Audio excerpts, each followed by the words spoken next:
اعوذ باللہ من الشیطان الرجیم بسم اللہ الرحمن الرحیم۔ اور ان کے پیغمبر نے ان سے کہا کہ بے شک اللہ نے تم پر طالوت کو بادشاہی پر مقرر کیا ہے۔ انہوں نے کہا کہ ہم پر اس کی بادشاہی کس طرح ہوگی، اور ہم اس سے بادشاہی کے زیادہ حقدار ہیں، اور اس کو مال کی فراخی نہیں دی گئی۔ شموئیل نے کہا کہ بے شک اللہ نے اسے تم پر منتخب فرمایا ہے، اور اسے علم اور جسم میں تم سے بڑھایا ہے،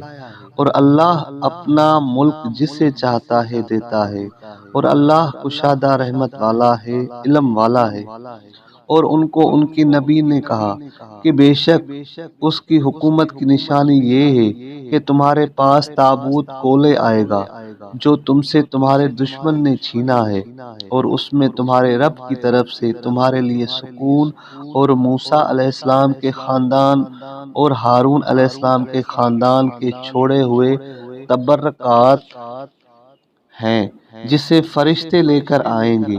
بے شک اس میں تمہارے لیے البتہ ایک نشانی ہے اگر تم مومن ہو۔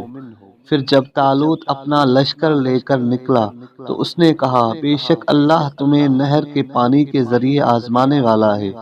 پس جس نے اس سے پانی پیا وہ مجھ میں سے نہیں،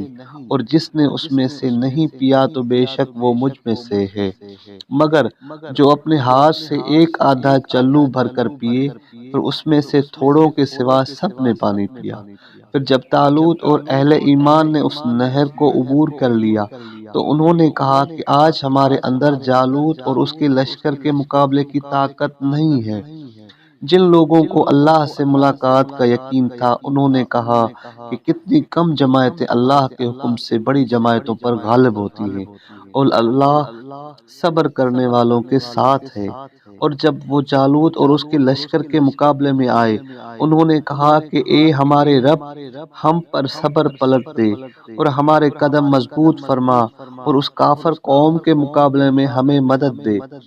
پھر اللہ کے حکم سے انہوں نے کفار کو شکست دی، اور داؤد نے جالوت کو قتل کیا، اور اللہ نے اسے بادشاہی اور حکمت عطا فرمائی، اور جو کچھ چاہا اسے سکھایا۔ اور اگر اللہ بعض لوگوں کو بعض کے ذریعے نہ ہٹاتا تو البتہ زمین میں شرک اور کفر کی وجہ سے فساد پھیل جاتا، اور مگر اللہ چاہنے والوں پر بڑی فضل والا ہے۔ یہ آیات اللہ کی آیات ہیں جو ہم تم پر حق کے ساتھ پڑھتے ہیں، اور بے شک تم اے محمد صلی اللہ علیہ وآلہ وسلم البتہ رسولوں میں سے ہو۔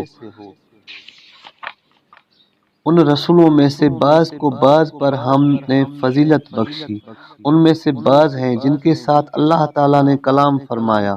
اور بعض کی درجات بلند فرمائے،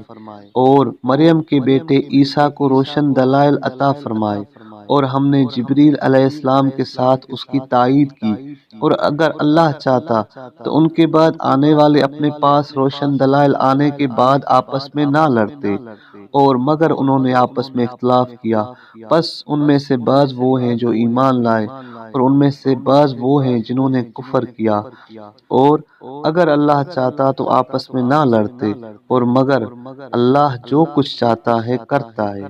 اے ایمان والو، جس مال کا ہم نے تمہیں مالک بنایا ہے اس میں سے خرچ کرو، اس دن کے آنے سے پہلے جس دن نہ تجارت ہوگی، یعنی نہ فدیہ لیا جائے گا، اور نہ دوستی ہوگی، اور نہ شفاعت کام آئے گی، اور کافری ظالم ہے۔ اللہ کے بغیر کوئی معبود نہیں ہے، وہی زندہ قائم ہے، نہ اسے اونگ آتی ہے اور نہ ہی نیند۔ جو کچھ آسمانوں میں ہے اور جو کچھ زمین میں ہے سب اسی کا ہے۔ کون ہے جو اس کی اجازت کے بغیر اس کے پاس شفاعت کرے؟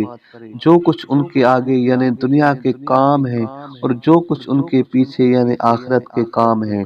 سب کو جانتا ہے، اور بندے اس کے علم میں سے کسی چیز تک پہنچ نہیں سکتے مگر جو کچھ اللہ چاہے۔ اس کا علم اور بادشاہی آسمانوں اور زمین پر کشادہ ہے، اور ان کی حفاظت سے نہیں تھکاتی، نہ ہی یہ کام اس کے لیے مشکل ہے، اور وہ قدرت میں بلند زبردست شان والا ہے۔ صدق اللہ العلی العظیم۔